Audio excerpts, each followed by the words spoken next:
Well, good morning. I actually wrote this title and blurb yesterday, forgetting at first that it was Thursday and Aristo's day.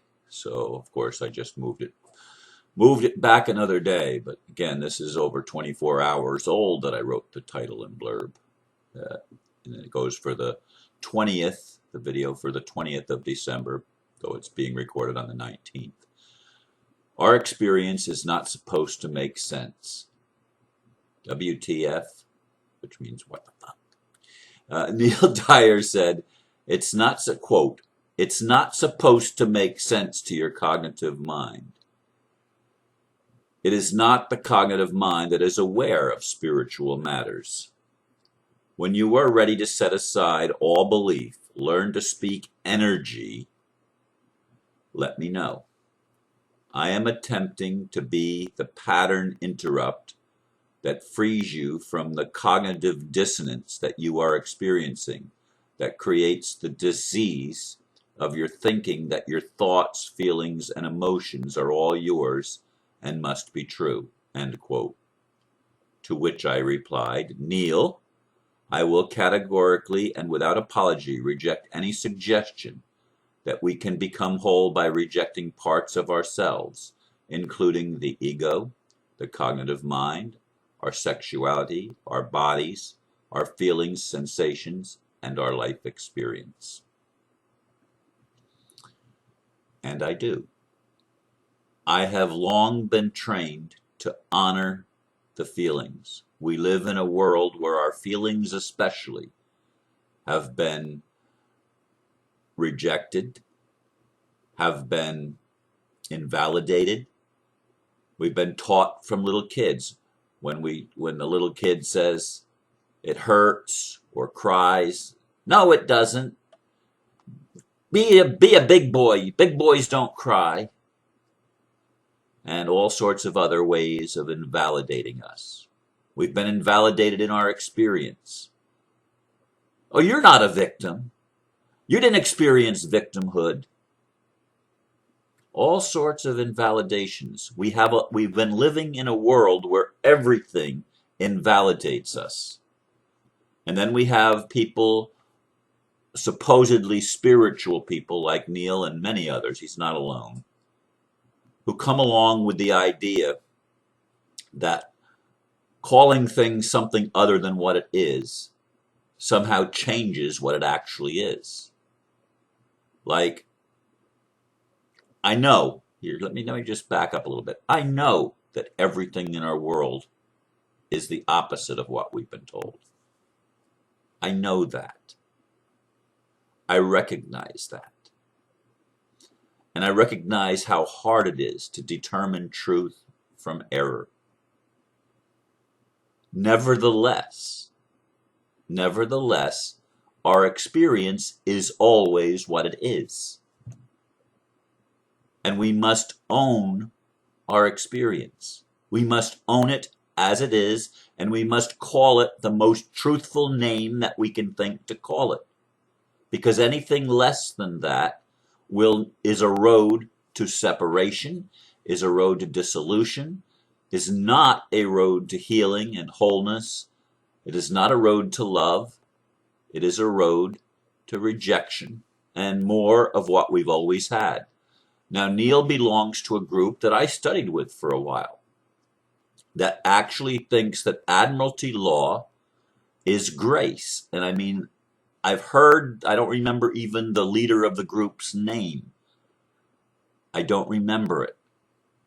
But they actually have it down that the way the admiralty courts work is grace, and it gives us the opportunity to develop a language that works within the illusion or the matrix to give us special privileges, because we now have the inside scoop on how the game is played, and it's supposed to be remedies that work for us. Of course, no remedy works with criminals.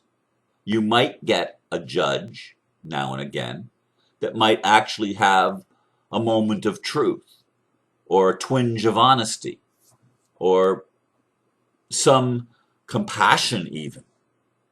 And they might actually do the right thing from time to time, unless it's just a numbers game where they allow a certain amount of people to win to make it look like, well, yeah, you can win, when it's only a very small percentage, and most people automatically lose because they are kangaroo courts, because the system is corrupted, because the people that are in the system have vested interest in enslaving people, in lying to people.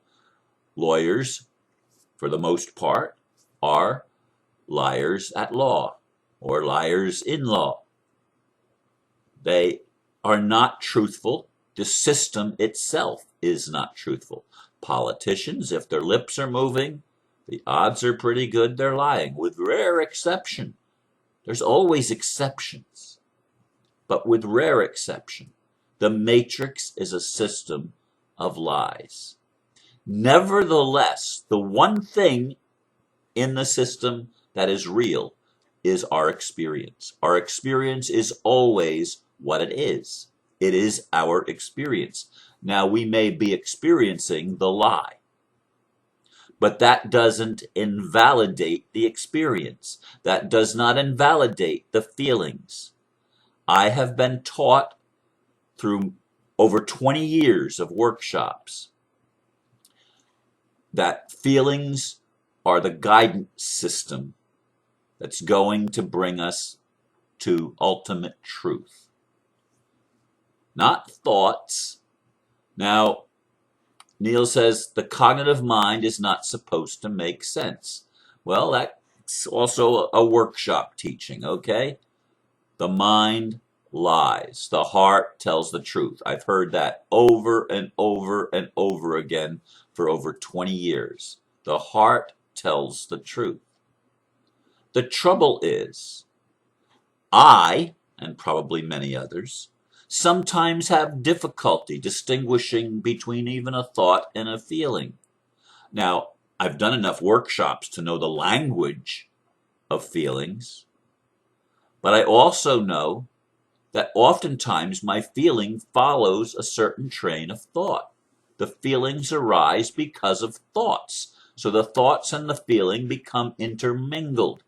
And it's difficult to determine which is which because they are so closely linked together that they become one. And that is the experience. The thought and the feeling merge.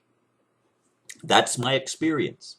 Now, in the interview with Aristo yesterday, he was talking about meditation, and I also referred to Bill Donahue's video, Double or Nothing, that I posted on my Facebook wall. And no, I'm not going to necessarily post it on YouTube. You can Google it if you don't want to. I mean, people, my Facebook wall has much more information than YouTube will ever have because it's designed to have easier threads than YouTube does. That's just the way it is. But in any case, I listening to Bill Donahue and listening to Aristo, I realized, probably what I call meditation, most people never do. I don't get to that place of mindlessness very often.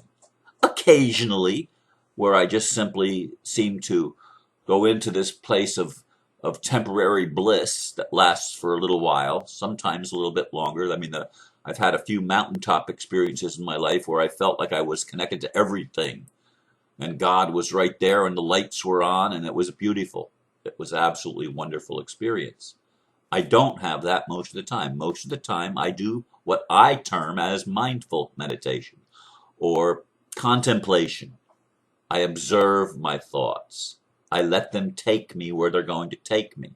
One of the things that I do frequently is I make a conscious decision to tap into the collective consciousness or even the collective unconsciousness, although my thought is to make it conscious, to make the unconscious conscious, and to tap into what everybody's feeling, because I gained to some degree at earlier stages in my life what I thought was independence, But that led me to a greater interdependence and a realization that I am connected to a bigger whole. And I don't try to separate myself from that. Now, I want to talk a little bit about the Dave Schmidt's latest recording from the 17th of December with the ambassador and with Dr. Soren. And Soren is a neat guy. I mean, I've had a couple of nice conversations with him, and I really like the guy. And someday, hopefully, by the grace of God, I'll have an opportunity to meet him and the ambassador and other people all around the world connected to the family and not, because we're all really one family. It's called the human family. But in any case, the ambassadors intermingling and the Red Dragons intermingling with Dave Schmidt was a matter of great concern to me. Frankly, I didn't like Dave Schmidt. Or let's put it this way. I didn't like the idea that he comes from money and everything that he seemed to be doing was for money, and that to me, he was taking advantage of the ambassador to make money for himself, getting more and more people to come to his seminars, etc. And that just is an antithesis of my value system. And then on top of that, I had a number of people contacting me by phone calls, by emails, and sending messages and stuff. Why is the ambassador messing with Dave Schmidt? He's not a man to be trusted. He's a politician. Well, I listened to 2 hours with questions and answers. And one caller did call in and really lambast Dave Schmidt and said, why are you letting him, and challenge the ambassador, why are you letting this man that doesn't care about people's real needs, why are you letting him be in a position where he's going to be able to distribute funds? He's not distributing funds. And the man was, actually a couple of people were on the same call, and they were hurting. They were homeless people that were really, really struggling, and there's a lot of that. And no, I don't think Dave Schmidt gets it, though he did reveal some things that I didn't know. That he lives in a one-room apartment, that he went bankrupt, that he's had a lot of challenges himself. And so in listening to this, I gained a new appreciation for Dave Schmidt. Do I think he's perfect? Hell no. Do I think I'm perfect? Hell no. But I am honest, and I think that Dave Schmidt may be moving toward a greater level of honesty, which is higher integrity. And I always will honor that. I do believe that the Illuminati, that people within the Illuminati, people within the elite establishment, royal bloodlines, etc., I do believe, just knowing the ambassador, I don't just believe, I know that people within that strata of society are waking up. And the lights are coming on. Is it supposed to make sense? The Matrix doesn't make sense. But I'm not going to divorce myself from my experience of the Matrix, because there's wisdom to be gained in that, and foolishness in rejecting my experience or calling it an illusion or saying that it's not real or that it's not true. It's true experience for me. And each one of us, the experiences that we have are true experiences for us. They are not to be rejected. And I reject categorically, without apology, any spirituality that tries to attain wholeness or healing by rejecting parts or by mislabeling something such as to invalidate it. Now, that doesn't mean that we shouldn't determine what is true and what isn't. We have to do that. We have to have the discernment and say, well, this is a lie. This is programming. This is programming that I'm experiencing. And to be able to determine that through experience and looking at it and feeling and letting our guidance system be turned on and asking for help. Now, I'd like to be able to experience in my life this place that Bill Donahue seems to think exists, and Aristo, and stuff like that. But here's my problem with that whole idea. If these people have been able to achieve this place where they are able to operate in a higher reality, let's put it that way, why aren't they changing the world? Because nothing to me matters more than changing the world. Not changing me. Yes, I want to go through changes. But I want to go through changes because I want it to impact the world. I want it to make a difference. I want to spread love where there hasn't been love. I want to gain an acceptance of people's experience wherever they are. And even though it's hard to communicate with some people that seem to be on a certain wavelength that doesn't allow connection or communication, I still ultimately would like to be able to communicate and connect with everyone. I can't do that yet. I don't claim to have the answer there. But I look at people that do claim to have the answer and do claim to be masters of something, and I think, if you're a master, why is the world still the way it is? Why haven't you made the changes if you're so powerful, if you're so connected? Why haven't you made the changes that will lift humanity out of its doldrums and out of its pain and suffering? Why do you still allow it to exist if you're so powerful? Why are there still people that are sick and discombobulated and going through so much suffering if there are people here that are supposed to be powerful enough to have the answers, including God? And so I've attempted, and I believe succeeded, in being honest with you. I don't sugarcoat things. I don't try to look at the world through rose-colored glasses. I try to see it the way it is.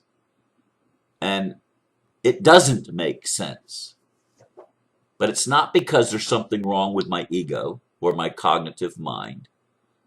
I'm embracing my experience, my human experience. That's what I came here to have. That's what you came here to have.